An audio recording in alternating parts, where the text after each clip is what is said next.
नमस्कार. माझ्या यूट्यूबच्या मराठी चॅनलमध्ये पुन्हा एकदा आपण सगळ्यांचं स्वागत आहे. परवा आपण बोलत होतो की ई वेड कसं काढायचं मुलांचं, इंटरनेटचं वेड. त्या विषयाबद्दल आपण पुस्तकांचं बोलत होतो. खरंच पुस्तकं हा असा विषय आहे, तुम्हाला सांगते, तो एक इतका चांगला मित्र आहे तुमचा की तो तुम्हाला कधीही दगा देऊ शकत नाही. एकदा तो तुम्ही त्याला जवळ बाळगलं आणि तो कधी खराब व्हायचं तुम्हाला सांगितलंच. त्याला खराब व्हायची काही त्याला म्हणजे लिमिट नाहीये की बा एक्सपायर्ड झाला किंवा त्याची डाटा किंवा त्याचा टाईप खराब झाला, असं काहीही होत नाही. आयुष्यभर आपल्याला ते पुरतं. माझ्या आजोबांचे भविष्यावरचे 2-2 रुपयाचे पुस्तक आहे, त्याची किंमत आज 2000च्या वर असेल. असे मोठे मोठे पुस्तकं तेव्हा फक्त 2-2 रुपयाला मिळायचे बघा. पण ते 2 रुपये मिळवणे त्यांना तेव्हा कठीण वाटेल. पण ते पुस्तकं संग्रह आमच्याकडे अजून आहे आणि तो म्हणजे आम्हाला अगदी मोठी संपत्ती वाटते ती, की आपल्याजवळ इतके छान छान पुस्तकं आहेत. तसेच धार्मिक ग्रंथ आपल्याजवळ ठेवणं म्हणजे आपल्या लायब्ररीची, आपल्या घरातली जी छोटीशी लायब्ररी आपण करतो त्यावरून आपल्या घराचं वैचारिक सामर्थ्य कळतं की ह्या लोकांकडे काय वाचतात, वाचनाचं किती महत्व आहे किंवा कोणत्या स्टँडर्डचं वाचतात. नुसतंच इंग्लिश तर भरून ठेवू शकतो हो आपण. इंग्लिश वाचायला आजकाल कठीण झालं नाही, कारण इंग्लिश भाषा कशी आहे ती सगळ्यांना ऍक्सेप्ट करत राहिलेली आहे. कुठलाही शब्द असो तिच्यामध्ये तिने स्वतःमध्ये सामावून घेतला आहे इंग्लिशने. इंग्लिश भाषा कशी आहे, असं नाही म्हणत की मारे हा शब्द माझ्या ह्याच्यात नाही आहे, मी दुसरा बोलेल पर्यायी. नाही नाही, ठीक आहे, आने दो. योगा, स्तोत्राज, श्लोकाज, आयुर्वेदाज, मंत्राज असे त्यांनी नवीन नवीन आपले हिंदी शब्दच संस्कृतमधले शब्द त्यांनी तसेच ऍक्सेप्ट केले आणि लिहितात इंग्लिशमध्ये. उच्चार थोडेसे वेगळे होतात, जास्त आ लावावं लागतं त्याला, एवढाच फरक आहे. पण त्यांनी ऍक्सेप्ट केलं आणि त्याच्यामुळे त्यांची पण प्रगती झालेलीच आहे ना, आपण बघतोच आहे.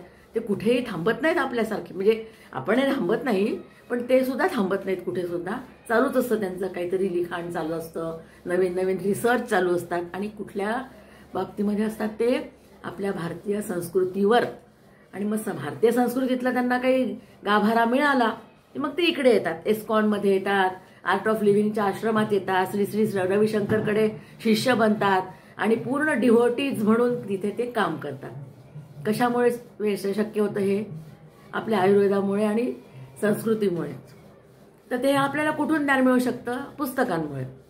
आपण आपल्या लहान मुलांना ते पुस्तकं वाचून त्याच्यातली आवड निर्माण करू शकतो. छोटे छोटे प्रसंग सांगून एक एक की असं छोटंसं असतं ते 2 मिनिटाचं एखादं स्किट सारखं.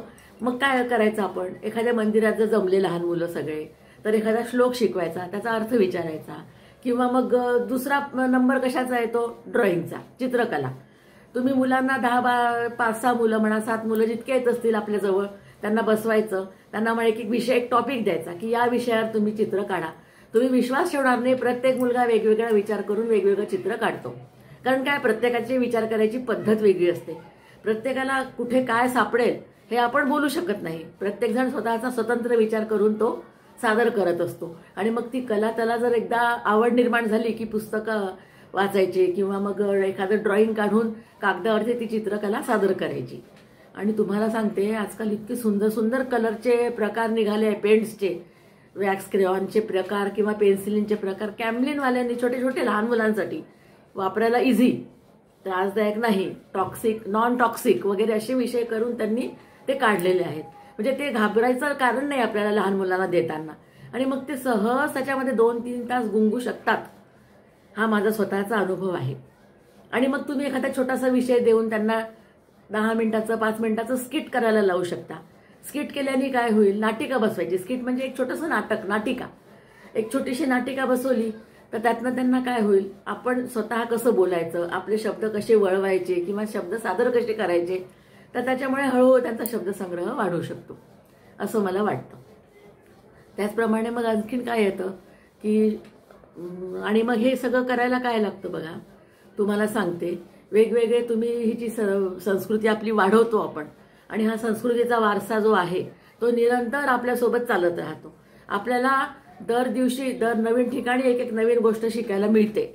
आपल्याला सुद्धा, फक्त त्यात लहान मुलंच नाही आहेत बरं, मोठी माणसं सुद्धा येतात. आणि संस्कृतीचा जर आपल्याजवळ घट्ट गाठोडी असली तर मग आपल्याला घाबरायला होत नाही कुठे आणि पिचकायला होत नाही की अरे यार बाबे क्या करू, अभी इस मामले में मैं किसका सलाह लिहू. आणि तुम्हाला सांगते, आज सलाह द्यायला किंवा हे करायला कोणीही रिकामं नाही आहे.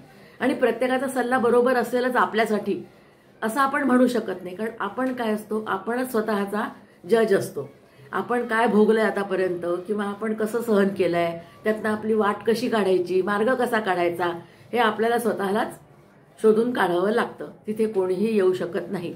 फक्त हे संस्कृती आणि हे घट्ट करताना आपल्याला काय करावं लागतं, एक कुठेतरी ठोस श्रद्धास्थान निर्माण करावं लागतं. भले आपलं कुलदैवत असो, कुलस्वामिनी असो, एखादे गुरु असो, तिथे आपण रोज थोडंसं 5 मिनिटं 10 मिनिटं ध्यान केलं, त्राटक केलं किंवा मनन चिंतन केलं तरी सुद्धा आपल्याला मनशांती मिळते. आणि आपलं बघून बघून लहान मुलं सुद्धा करतात. हां, पण त्यात एक गोष्ट आपल्याला डोळसपणे लक्षात ठेवायला पाहिजे, कारण जसे गुरु आणि नवीन नवीन संत साधू सगळे समाजात नवीन नवीन येतच राहतात, पण त्यातला कोण किती बरोबर हे ओळखायची आपल्याला शक्ती पाहिजे. किंवा मग जरा ऑब्झर्व करून, जरा विचार करून कोणाच्या मागे किती जायचं हे आपण स्वतःहून ठरवायचं. कारण नंतर नंतर त्यांचे काळे धंदे जर उघडकीला आले, ती एखादी अंधश्रद्धा असेल असं वाटलं, तिथे काहीतरी वाईट धंदे चालतात असं कळलं, तर मग आपल्याला खूप वाईट वाटतं. आणि मग काय होतं, आपल्या सगळ्या गुरुवरचाच आणि सगळ्या धर्मावरचा विश्वास उडतो. असं होता कामा नये. म्हणून आपली श्रद्धा जी आहे ती मजबूत श्रद्धा पाहिजे. अंधश्रद्धेच्या मागे आपल्याला जायचं नाही. इतकं बोलून मी माझं बोलणं थांबवते. कसं वाटतं तुम्हाला माझं बोलणं? आणि तुमचं परत परत मी एकदा आभार मानते. तुम्ही मला 1000च्या वर पोहोचवून दिलं, त्यामुळे मला काय झालेलं आहे, त्यामुळे उत्साह आलाय बोलायचा. आणि काय झालेलं आहे, आपल्या स्त्रीला म्हणजे नारी म्हटलेलं आहे. नारी म्हणजे काय, तुला काय काहीच येणार नाही, नारी असं नको करू, नारी ये मत कर, नारी नारी नारी नारी बाहेर मत जा, नारी काम मत कर, नारी चुप बैठ, बात मत कर, असं करून करून तिला नेहमी मागे ओढत असतात. पण त्यातनं आपण मार्ग काढून स्वतःच, जसं आनंदीबाई जोशींनी केलं होतं, किती त्रास काढून त्यांनी केलं होतं, किती त्रास होता त्या काळात, तर तुम्ही बघाल. किंवा मग रानडे, आपल्या रमाबाई रानडे ज्या होत्या, त्या सुद्धा किती विसंगतीतून बाहेर येऊन त्यांनी स्वतःचं ज्ञान समाजासमोर आणलं. जिजामाता कुठे गेल्या त्या शिकायला, कुठल्या युनिव्हर्सिटीत शिकल्या, कुठे काही शिकल्या होत्या, पण स्वतःचा धैर्य आणि कॉमन सेन्स वापरून त्यांनी, आणि दृढ विश्वास. म्हणूनच समर्थांनी शिवाजींना काय म्हटलंय, दृढ निश्चयाचा महामेरू.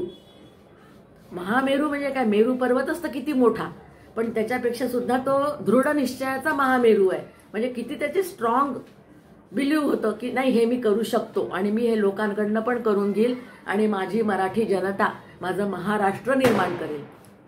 जय जय महाराष्ट्र माझा, असं म्हटलं त्यांनी. आणि किती आपल्याला अभिमान वाटतो की आपल्याच मातीतले वाढलेले लोक आपल्याला स्वतंत्र उभं करतात, म्हणजे किती आपल्याला अभिमानाची गोष्ट आहे. एवढं बोलून मी माझं बोलणं थांबवते. नमस्कार. माझं बोलणं जर तुम्हाला पटत असेल तर लाईक करायला विसरू नका आणि सबस्क्राईब करायला पण विसरू नका. धन्यवाद.